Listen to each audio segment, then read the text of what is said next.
दिल्ली विधानसभा के चुनाव ने हरियाणा के बड़े बड़े नेताओं की मिट्टी पलीत करने का काम किया है। इस चुनाव के अंदर हरियाणा के बड़े बड़े नेताओं को चुनाव में चौधरी बनने का मौका नहीं मिला है।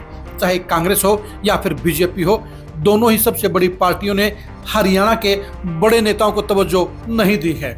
जहां बीजेपी की तरफ से सिर्फ मनोहर लाल खट्टर और नायब सैनी ही स्टार प्रचारकों की सूची में शामिल हैं, वहीं पर कांग्रेस ने कुमारी शैलजा, रणदीप सुरजेवाला और दीपेंद्र हुड्डा को ही स्टार प्रचारक बनाया है।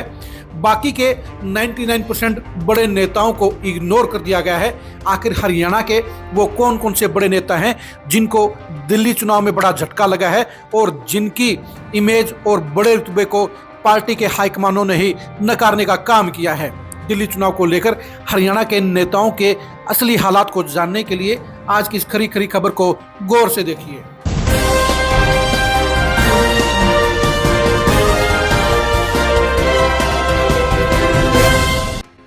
हरियाणा दिल्ली को तीन तरफ से घिरे हुए है।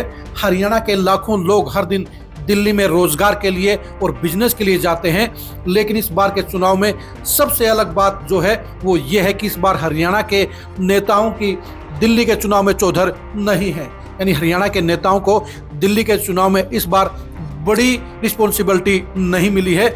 चाहे चुनाव के प्रचार में बीजेपी की तरफ से मनोहर लाल खट्टर और नायब सैनी को स्टार प्रचारक बनाया गया है, लेकिन बीजेपी के बाकी बड़े नेताओं को पूरी तरह से इग्नोर कर दिया गया है।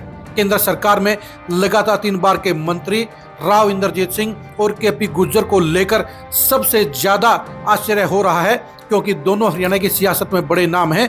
दिल्ली की कई सीटों के ऊपर जहां Gurjar vote bank deciding position में है, वहीं यादव वोट भी आधा दर्जन सीटों के ऊपर हार जीत का फैसला करते हैं और 1 दर्जन सीटों के ऊपर जाट वोटर भी फैसला करते हैं। बीजेपी ने बेशक से बड़े चेहरों के तौर पर नायब सैनी और मनोहर लाल खट्टर को स्टार प्रचारक बनाया है, लेकिन बाकी के 5 सांसदों और 2 मंत्रियों को लेकर दिल्ली के चुनाव में जो नेगेटिविटी दिखाई गई है, यानी उनको चुनाव की बड़ी कमान ही सौंपी गई है, जिसके चलते इन नेताओं की पोजीशन, इन नेताओं के रुतबे और इन नेताओं की पकड़ के ऊपर सवालिया निशान जरूर लग गया है। हरियाणा बीजेपी के अध्यक्ष मनोहर बड़ौली भी उन नेताओं में शामिल हैं जिनकी हाईकमान के सामने कोई पूछ नहीं है।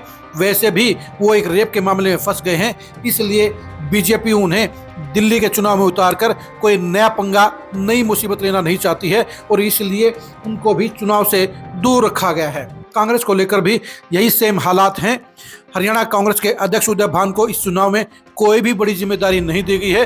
उनको चुनाव प्रचार में कहीं बड़ा महत्व नहीं दिया गया है। सबसे खास बात यह है कि उनके गुरु यानी कि भूपेंद्र हुड्डा को भी इस चुनाव में पार्टी हाईकमान ने ट्रेलर दिखाने का काम किया है और ये बता दिया है कि दिल्ली के चुनाव में उनकी कोई जरूरत नहीं है। ये तब है जबकि दिल्ली में जाट वोटर लाखों की संख्या में हैं और इसमें जाट समुदाय के अंदर भूपेंद्र हुड्डा सबसे बड़ा चेहरा भी हैं, लेकिन हरियाणा के चुनाव ने यह साबित कर दिया है कि जाट वोटर भी भूपेंद्र हुड्डा के बातों में बिल्कुल आ नहीं रहे हैं, बल्कि उनको अनसुना कर रहे हैं, अनदेखा कर रहे हैं। इसकी सबसे बड़ी वजह यह है कि दिल्ली के साथ लगती हुई तमाम सीटों के ऊपर भूपेंद्र हुड्डा के प्रत्याशी हार गए हैं। चाहे वो बहादुरगढ़ की सीट थी, चाहे वो राय की सीट थी, चाहे वो गुड़गांव और फरीदाबाद की सीटें थी, सभी के ऊपर कांग्रेस हरियाणा के विधानसभा चुनाव में साफ हो गई।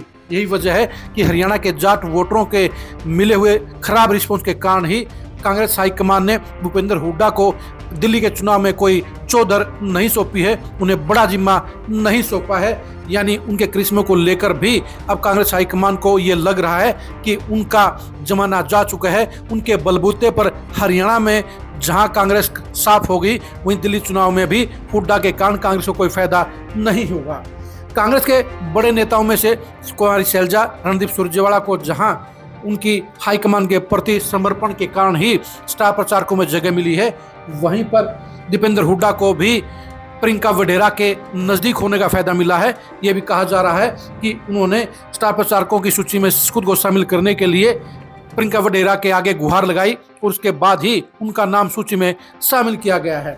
भूपेंद्र हुड्डा खेमे के बाकी 4 सांसदों को भी दिल्ली चुनाव में कोई इंपॉर्टेंस नहीं मिली है, उनको बड़ा जिम्मा नहीं मिला है। यानी हरियाणा के नेताओं को लेकर बीजेपी और कांग्रेस ने विधानसभा वाइज ड्यूटियां तो जरूर लगाई हैं, लेकिन बड़े लेवल के ऊपर और स्टार प्रचारकों के तौर पर उनको इग्नोर करने से ये साबित हो गया है कि दोनों ही पार्टियों को हरियाणा के उन नेताओं की काबिलियत, उन नेताओं के सामर्थ्य और उन नेताओं के दमखम पर भरोसा नहीं है जो अपनी अपनी बिरादरियों में अपने आप को चौधरी कहलाते हैं। हरियाणा के इन नेताओं के लिए अब अपने आप को दिल्ली चुनाव के अंदर बड़ा रसूखदार दिखाना नामुमकिन हो गया है। उनको इग्नोर करने के चलते उनको भी शर्मिंदगी उठानी पड़ रही है, क्योंकि उनकी इंपॉर्टेंस दोनों ही पार्टियों ने खत्म करने का काम किया है। हरियाणा के नेताओं को दिल्ली में इग्नोर करने के क्या कारण हो सकते हैं, कमेंट करके जरूर बताइए। कांग्रेस ने भूपेंद्र हुड्डा को हरियाणा के चुनाव के बाद दिल्ली में बड़ी कमान क्यों नहीं सौंपी, इसके बारे में भी कमेंट करके जरूर बताइए। बीजेपी हाईकमान ने भी हरियाणा के बड़े नेताओं राव इंद्रजीत और केपी गुर्जर को इग्नोर क्यों किया, इसके बारे में भी कमेंट करके जरूर बताइए। आप हमारे फेसबुक पेज को फॉलो कीजिए, आप हमारे यूट्यूब चैनल को सब्सक्राइब कीजिए। नमस्कार।